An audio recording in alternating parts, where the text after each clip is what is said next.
Hi, this is Cheryl Hazzard. So one thing you find out if you're me is that life will not let you out of talking about life won't let me out of talking about dangerous topics. And this next one, well, it is one.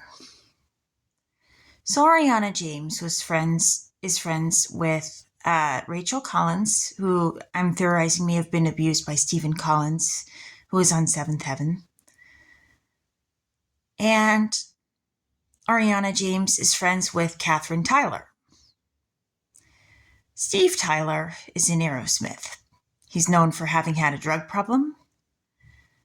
Julia Holcomb claims that he tried to kill her and that she was pregnant and he forced her to get an abortion. Liv Tyler, Steve Tyler's daughter, was in U-Turn with Laurie Metcalf, who is married to Jeff Perry. Joe Perry is in Aerosmith.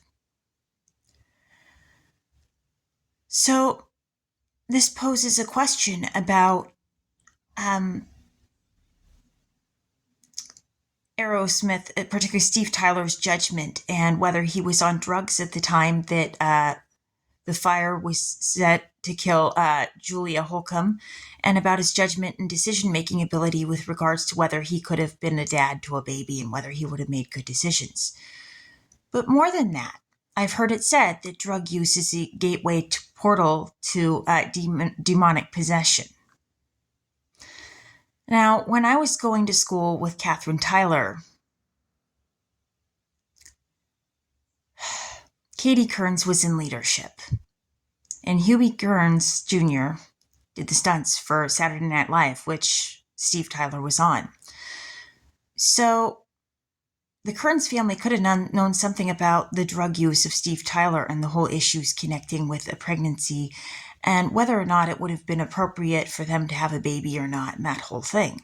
And considering she was 16, well, probably not to begin with. But the drug use would have been a factor in the decision-making, and the decision-making probably wouldn't have been good due to drug use, because drugs impair decision-making. But more to the point, could the drugs have caused an act of aggression against Julia Holcomb? And these are dangerous questions because Steve Tyler was on Saturday Night Live with the cast of Little Women, and we have Laurie Metcalf who was on there, and Liv Tyler was in a movie with Laurie Metcalf. So, the fact that I'm bringing this up could have a lot of pissed off people, especially my family.